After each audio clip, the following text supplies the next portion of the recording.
Hey everyone, Nick Berlin with Berlin Builds. Today I'm going to show you how to put together these miter saw wings for your DWX726 miter saw stand.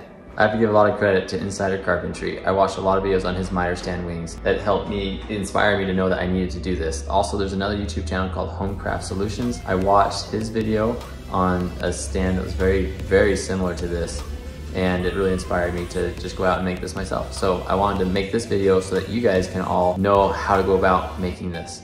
All right, one of the first things that I need to do is I need to come in here and I need to take off this little part that's supposed to be a stop block. Anyway, it's just gonna be in the way for the way that I'm setting mine up. What I'm gonna do is just unscrew this bit and pull these off of both sides. Another thing I already did was pull these off of my saw. That way I can get that cable to slide right up against this part of my saw. From here to here is 13.5 inches. So I know I need my table bed to be at least 13.5 inches wide. Something to be conscientious of as you're doing this is make sure that you position the saw as far back on the stand as you can.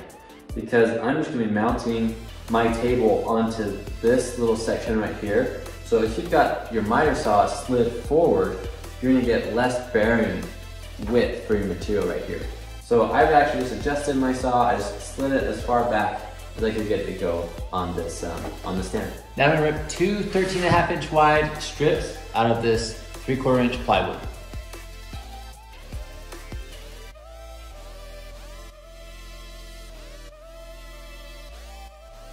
Now I'm gonna take that remnant of plywood and rip down some 2-inch wide strips.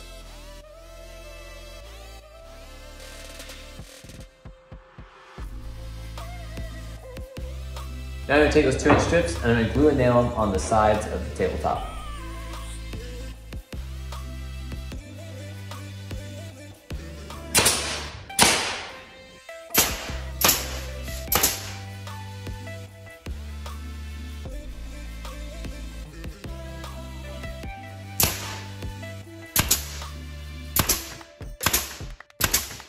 What I've done now is I've just temporarily put this in place. I've got another little roller stand that's over there.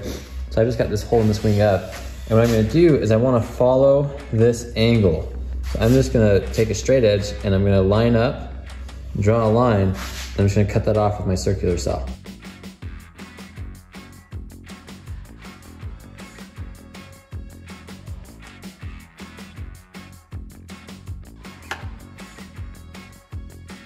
All right, just test fitting it.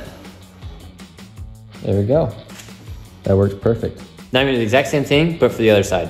Now what I'm gonna do to capture this bar, then I'm gonna put a piece of plywood running on this side and on this side. And I want it to be a pretty snug fit.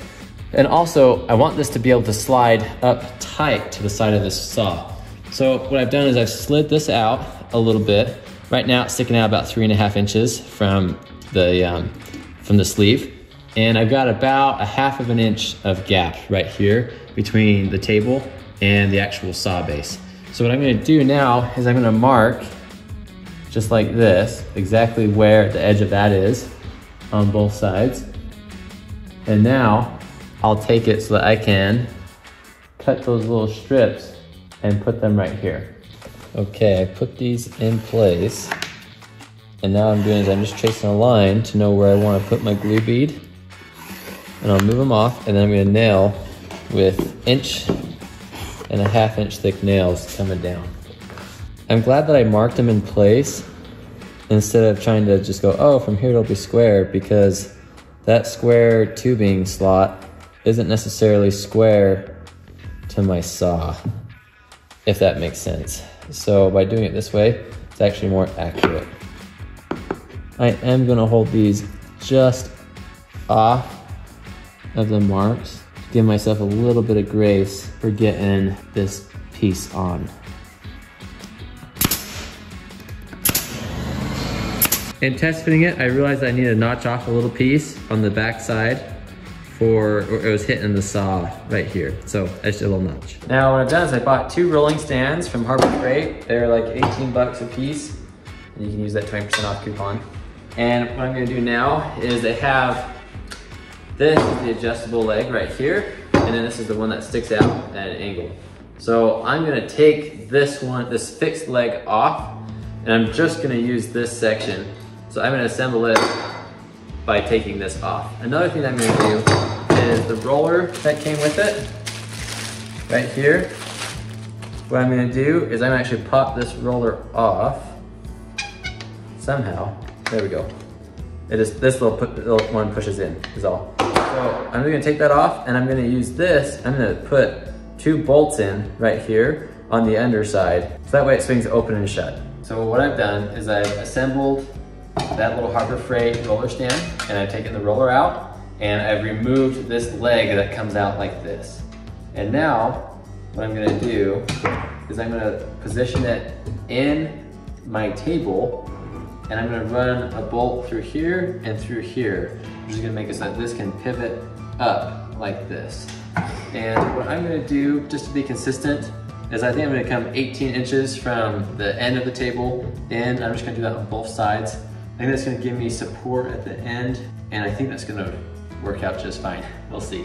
Also, as I've been working, I just realized that I cut this right-hand table an inch narrower on one side. I must have gone to the wrong carrot. So make sure that you double check what you're doing. That way you're not gonna have a slightly awkward looking one like me.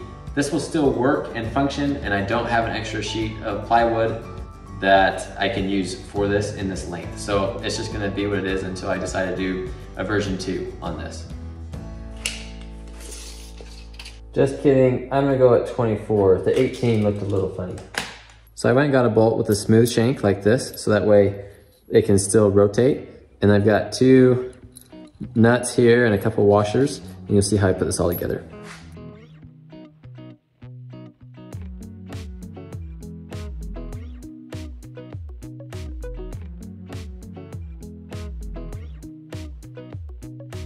So let's see if this works. This is just a theory in my brain of how this should go together. And you know how theories go sometimes.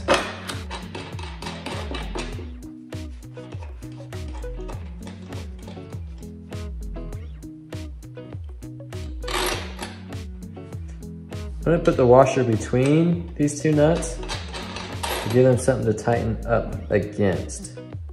Crazy enough, it just might work.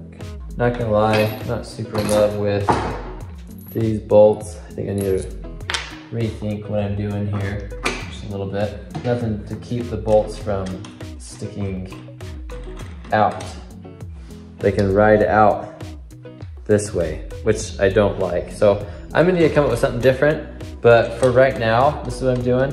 I'm probably gonna switch just to a regular carriage bolt that doesn't have this smooth shank right here, and that way I can put the bolt through, and I can take a nut tight to right here, and then I can put this little metal flange, and then what I can do is I can do a system like this, and I can probably put some thread lock just a little bit closer, so that way it's not actually binding this in place, but it's just gonna keep it from moving. I think I'll do something similar to that, but for right now, I'm just gonna do this.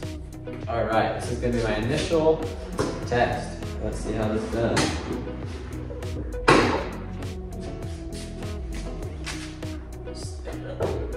Place right here. Lift this leg.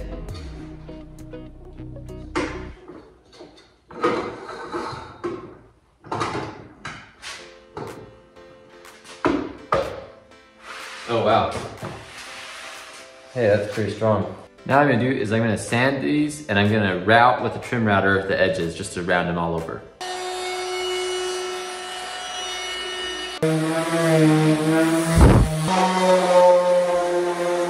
Now I'm gonna use a little bit of wipe-on poly to make sure that this is protected. That way when I'm carrying it in and out of job sites, if it's sprinkling a little bit outside, it's not gonna soak up and swell the wood. Also, it's just gonna look a heck of a lot prettier.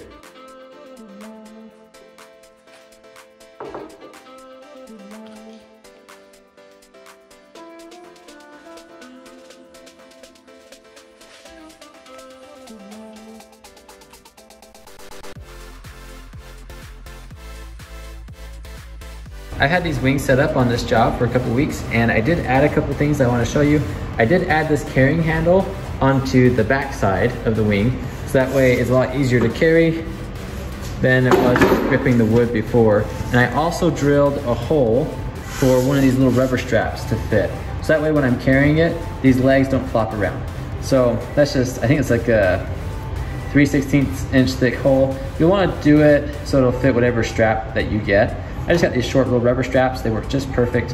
And yeah, that's a quick, easy little thing that'll make your wings a heck of a lot better. Putting this together is actually really fast and really easy. These are pretty lightweight. They're probably about 25 pounds would be my guess. So I've got this.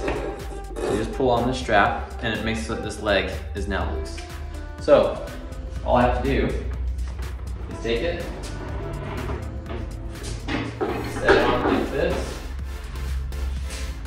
line this piece up like so, and then I just kind of eyeball it for flat and level to start, and then take a straight edge, set it on the actual saw, and you can make little micro adjustments with this leg until everything's nice and plain.